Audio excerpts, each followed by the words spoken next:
호르무즈 해협 봉쇄로 중국으로 향하던 석유 수송이 막히면서 중국 경제는 심각한 압박을 받고 있습니다.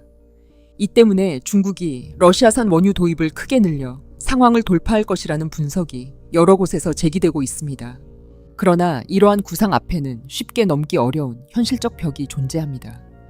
중국은 하루 약 1000만 배럴 이상의 원유를 수입하는 세계 최대 원유 수입국입니다. 그 가운데 절반가량이 중동에서 출발한 석유입니다.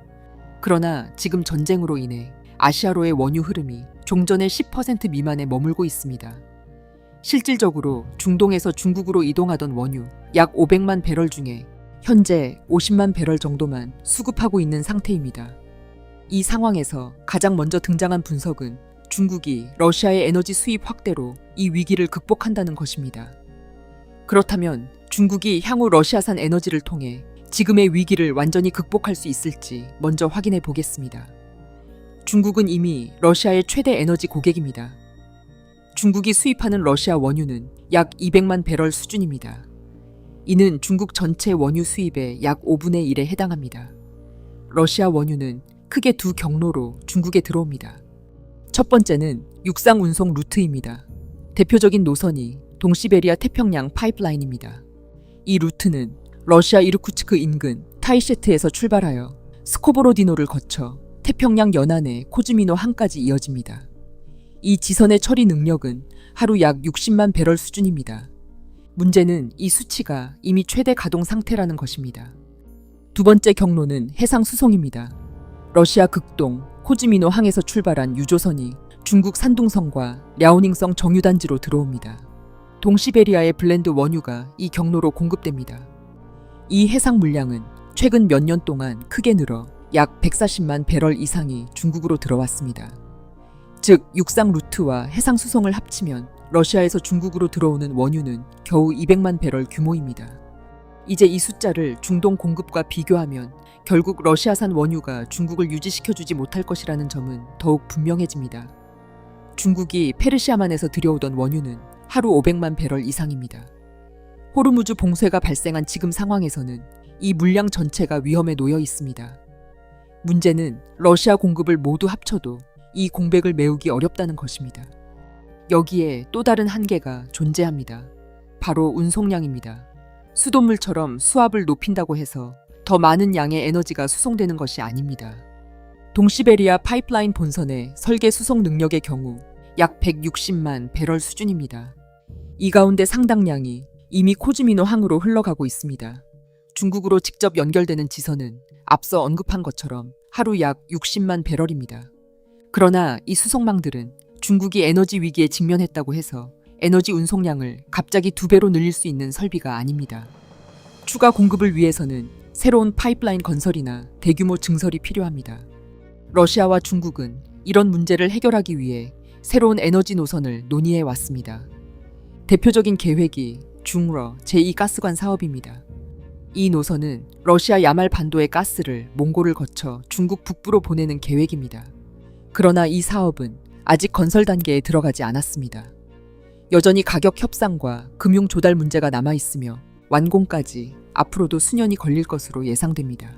이 사실이 의미하는 바는 중국에게는 암울한 현실 그 자체입니다. 호르무즈 봉쇄가 발생했다고 해서 러시아 공급을 단기간에 크게 늘리는 일은 쉽지 않다는 것입니다. 러시아에서 중국으로 향하는 기존 루트는 이미 포화 상태에 가까운 높은 가동률로 운영되고 있습니다. 애초에 혈관의 크기와 수송 규모가 정해져 있기 때문에 이를 갑자기 늘리는 것은 현실적으로 불가능합니다. 또한 새로운 노선을 건설하려면 긴 시간이 필요합니다. 따라서 중국이 러시아 에너지로 중동 공급 공백을 즉시 메우는 일은 어려울 뿐더러 새로운 시설이 증설되고 있다고 해도 그동안 중국의 제조업은 큰 위기에 직면하게 될 것입니다. 이 지점에서 등장하는 치명적인 요인이 바로 미국이라는 외교적 병목입니다. 러시아에서 중국으로 향하는 에너지 수송은 특정 인프라에 집중되어 있습니다.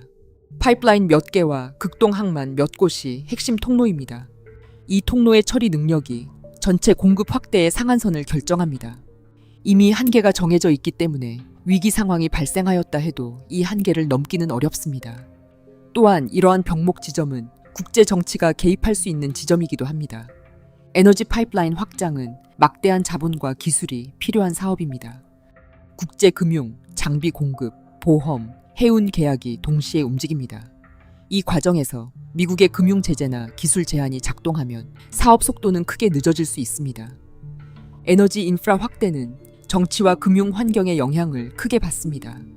따라서 호르무즈 봉쇄 이후 중국이 직면한 상황은 페르시아만으로부터 들어오던 하루 수백만 배럴의 석유 공백입니다.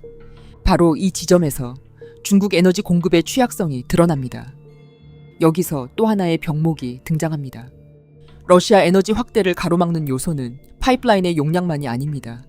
금융과 기술 문제도 동시에 작동합니다. 장거리 에너지 파이프라인은 수천 킬로미터에 달하는 강관, 고압 펌프 설비, 정밀 제어 시스템, 대규모 금융 조달이 필요합니다.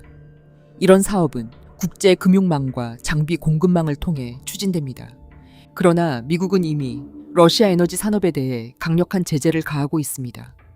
러시아 국영 석유 기업 로스네프트, 민간 석유 기업 루코일 같은 기업들은 미국과 유럽의 제재 대상입니다. 에너지 프로젝트에 참여하는 금융기관이나 장비 공급 기업 역시 제재 대상이 될 수 있습니다. 파이프라인을 직접 막지 않아도 금융과 기술을 차단하면 사업 속도를 늦출 수 있습니다. 이 지점이 바로 미국이 개입할 수 있는 결정적 카드입니다. 지금 일어나는 모든 상황은 중국이 에너지 수입에서 해상 교통에 크게 의존해왔다는 사실을 드러냅니다. 오랜 기간 중국은 이러한 리스크를 상쇄하기 위해 중동으로 연결되는 육상 공급망을 추진했습니다. 그것이 바로 1대1로입니다. 그러나 이 프로젝트 역시 사실상 실패한 사업이라고 봐야 합니다. 한편 중국에게는 호르무즈 해협만큼이나 중요한 또 하나의 해상 통로가 있습니다. 바로 홍해와 수에즈 운하 항로입니다. 중국에서 생산된 제품이 유럽으로 이동하는 대표적인 항로입니다.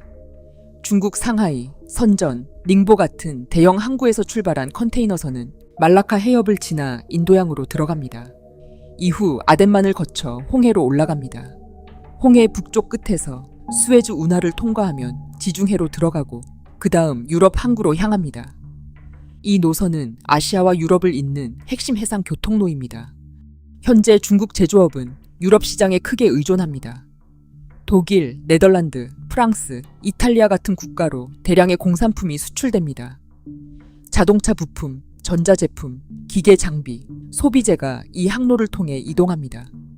유럽연합은 중국의 최대 수출 시장 가운데 하나입니다. 홍해 항로가 불안정한 상태에서는 이 물류 체계가 직접적인 충격을 받게 됩니다. 향후 후티 반군의 활동으로 만약 홍해 상황까지 악화되면 중국은 두 가지 난관에 동시에 봉착하게 됩니다. 호르무즈 봉쇄로 발생하는 에너지 수급 문제, 그리고 홍해 불안을 통한 유럽행 수출길도 막히는 상황입니다. 공장을 가동하려면 에너지가 필요하며 동시에 생산된 제품은 해외 시장으로 나가야 합니다. 그러나 에너지가 줄어들면 생산량이 감소하고 항로가 확보되지 않으면 생산된 제품을 주요 시장으로 보내기 어려워집니다. 중국 제조업은 대규모 생산을 기반으로 움직입니다. 광둥성, 장수성, 저장성, 산둥성 같은 지역에는 거대한 공업단지가 형성되어 있습니다. 이 공장들은 전력과 석유화학 원료를 대량으로 소비합니다. 만에 하나 중국이 에너지 수급 문제를 나름대로의 방법으로 극복한다고 가정해도 결국 수출 항로가 막히는 상황에서는 잔뜩 쌓아놓은 물건을 팔 길이 없는 것입니다. 결국 이란 전쟁 이후 등장한 상황은 중국 경제의 취약한 부분을 드러냅니다. 향후 중국은 에너지 공급 압박과 수출 차질을 동시에 경험하게 될 가능성이 높습니다. 최근 한국의 종편 채널에 출연하는 일부 분석가들은 거의 모두가 비슷한 목소리를 내고 있습니다. 중국이 결국 러시아 에너지 조달을 통해 이번 위기를 버텨낼 것이라는 분석입니다. 그러나 이런 해석은 매우 위험한 메시지를 내포하고 있습니다. 그 논리 속에는 한국 역시 러시아 에너지에 접근해야 한다는 암묵적인 주장까지 포함되어 있기 때문입니다. 지금의 이 위기 속에서 한국이 취해야 할 방향은 분명합니다. 한국의 전략적 선택지는 러시아가 아니라 미국입니다. 이재명 정부가 러시아 에너지에 손을 대는 순간 한국은 미국의 강력한 제재와 압박을 정면으로 마주하게 될 것입니다. 시청해주셔서 감사합니다.